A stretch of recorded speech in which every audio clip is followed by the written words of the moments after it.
this clean since I got it. We are in Algebra 2. We are going over Unit 2 practice test. I have been specifically asked to ignore 1 through 7, and maybe I'll come back, but I want to start on number 8 because that was Charlie's first question. So I'm looking at number 8, and you're looking at number 8 on your pretest with me. I'm supposed to evaluate number 8. It says plug in 3. Figure out what the output is. That's what this is saying. F of 3, plug in 3 for every x that you see. So this is how you'll show your work. You'll say, when I plug in 3, f of 3, that will be, and you rewrite the equation, negative 3 times the absolute value of not x anymore, but 3, minus 2, and absolute value plus 2. And you just keep simplifying this down and down and down. This is going to be equal to negative 3 times the absolute value of 1 plus 2, which is going to be equal to 3 times 1 plus 2, which is equal to 3 plus 2. I don't know where that negative went. And then that's equal to negative 1, so f of 3 is negative 1. Yep. That's how you'll be showing your work. And technically, I should be writing f of 3 at each step. Oh, I was about to say, do we not have to do that? 'Cause You should be doing it, but if you go ahead and just show me that, I'll give you full points.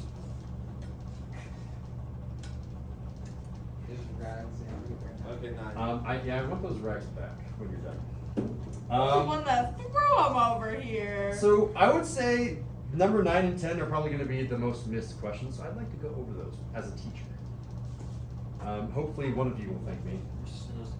Thank you, Mr. Simone, God bless You're you. welcome. So the domain here has a domain. This one doesn't have a domain, so you just need to graph it everywhere. In general, and I'll say this hopefully and write it so you will remember this. If you have something with absolute value symbols, with an X or something in there, it will have a V. It might be an upside down V. That was a terrible V. If you do not see the V shape, you do not have enough points. Over in number 10, I don't tell you what to plug in. In number 9, I will tell you what to plug in.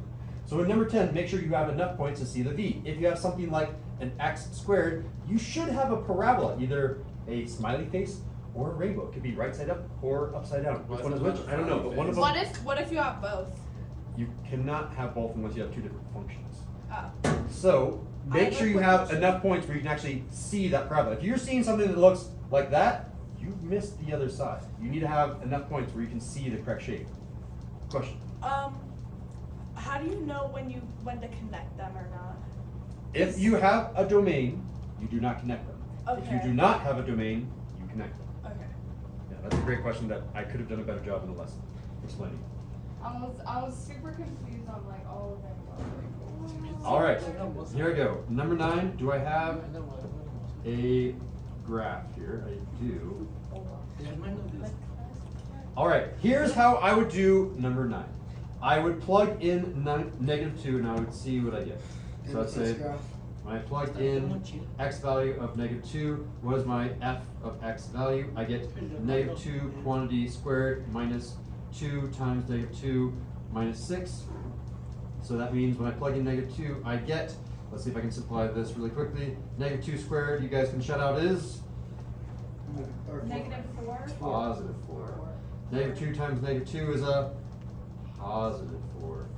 So 4 plus 4 is 8. 8 minus 6 is... Well, there was that one time when I got confused because I was like, oh, but negative 2 squared would be a positive 4, right? And you were like, well, actually, This difference, right? yeah. This But- one is negative 4, this one is positive 4. But what's the difference? Good question. The difference, order of operation. Which comes first, the multiplication by the negative or the power of 2? According to my, please excuse my dear Aunt Sally, my PEMDAS, Is the power of exponent comes before the multiplication, which means you do this first, you get the 4, and then you multiply by the negative. Okay. This one, I'm forced to do the parentheses first, meaning I'm forced to have the negative on the inside, and this is a negative 2 times a negative 2 for a positive 4. Wait. Okay, so okay, I get it now. Because when you insert it, you're supposed to put parentheses around it. Whenever you do your substitution, you need to have parentheses. Okay, I wasn't doing that, and that's why I got confused. That's why your 3rd grade teacher emphasized parentheses so much for substitution. Should we have a test now? No, I want to go through number 9 and 10. When I plug in negative 3, what happens? When I plug in negative, oh, by the way, I should probably graph this. I have -2, 2. So I'm gonna go -2, 2. And again, that was -2, and then I go up 2, and I get our point. Okay, what happens when I have -3? I do -3 quantity squared minus 2 times -3 minus 6. Simplify this really quickly. -3 squared, shout out. 6. No, 9. My bad. -2 times -3. -6. There's 6, just 6. 6. My bad. And check it out. I have a +6 and a -6, which cancel each other out. Leave my final answer as 9, so I get -3. 9 is one of my points. I'll graph. -3 comes here. I come up 9. That's one of my points. And you just keep going through this over and over again. There is a cool little shortcut for quadratics, but I'm gonna not say that for now. What happens if why did I plug in -3? Can someone explain that to me? That's a good question. I plugged in -2, check. I plugged in, what? I need to plug in -1, so we're plugging -1. If I plug in -1, That I get wasn't one of the -1 answers squared on my thing. minus 2 times -1 minus 6. Simplifying, -1 squared, shout out. 1. -2 times 1. 2. And then I have 1 plus 2 is 3, 3 minus 6 is -3, so I get this equal to -3.